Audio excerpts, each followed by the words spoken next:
the recovery mode by pressing power button.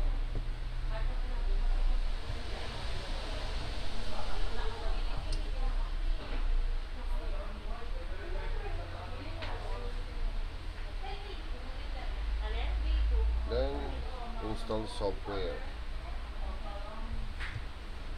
via network. Okay. Diyan kayo mag-update pagka nag-fail yung system nyo pag nag-hang logo. So, connect nyo lang sa wifi. Then, meron siyang nalalaman pang secret sa pag-i-input ng password. Kasi hindi nyo makikita yung password niya sa dulo, yung tinatype nyo. Pero, feel nyo na nagbabibrate. So, ayan. Download and install.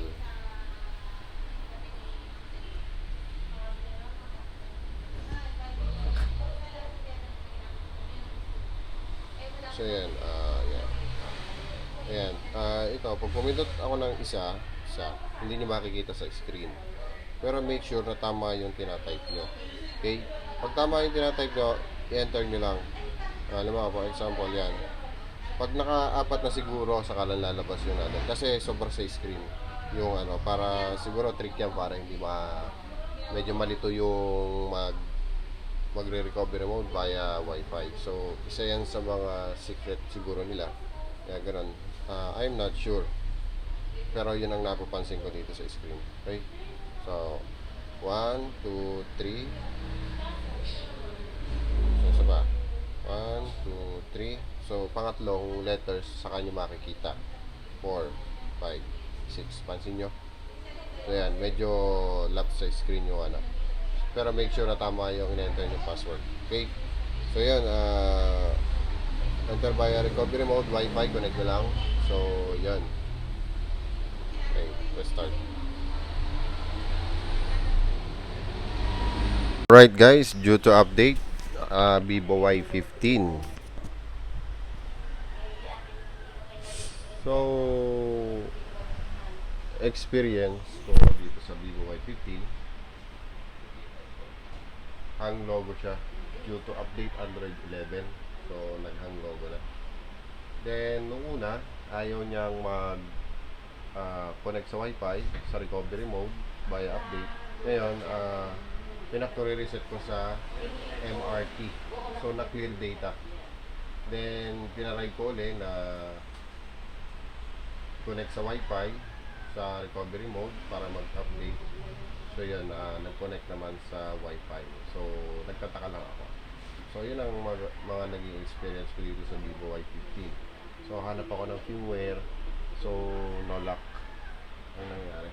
Kasi pina-flash ko siya ay may error sa flash 2. Okay? So, tingnan natin kung ano magiging update nito pagka i-install na. Alright guys, inaantay lang natin mag 15% kasi ang karga lang niya ay 7%. So, pag na-reach na niya ang 15%, automatically install na yung firmware niya. So, update via wifi. So yun lang, wait na lang natin yung matapos and check natin ang result. Okay, ito na yung update. Natapos na yung update at nagkaroon na po ng charge 15%.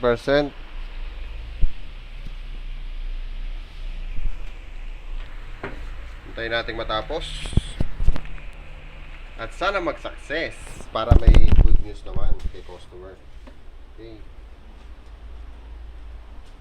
sana mag-success.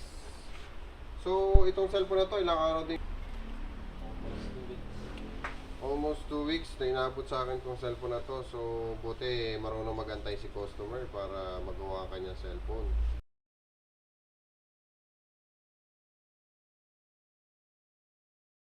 So, yan.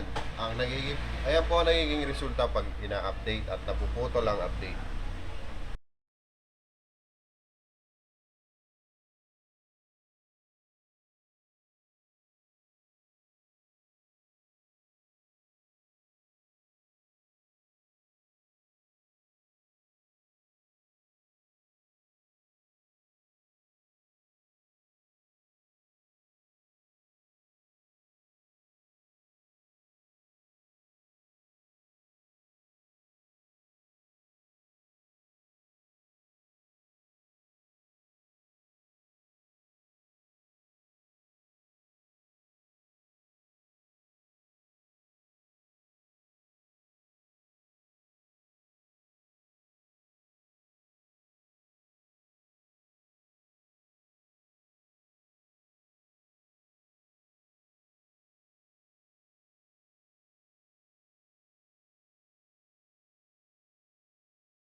Sundan ko siya na format.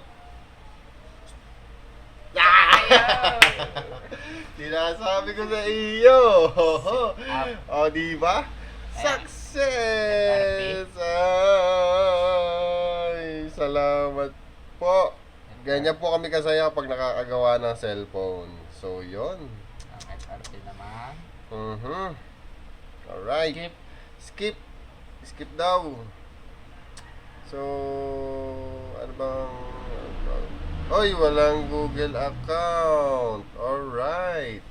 So, yon.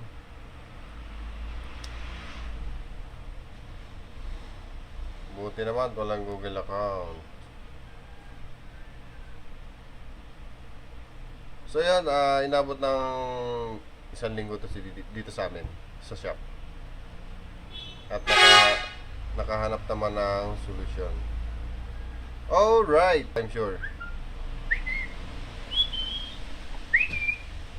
Ma'am, punta na po kayo dito. Ayos na ang inyong cellphone. Okay, check natin ang version niya. So, ang version niya ay About Phone. Nasaan yung About Phone? More settings. About Phone. Alright, yun. 9. Android 9. So, yun ang pumasok. Android 9 lang pala siya. So, yan. Medyo mataas ang kanyang security patch. Fan-touch 9. Fan-touch 9. So yun, naghang lang siya sa update, pero hindi pa pala siya Android 11. Okay. So, buong akala natin siya ay Android 11 na.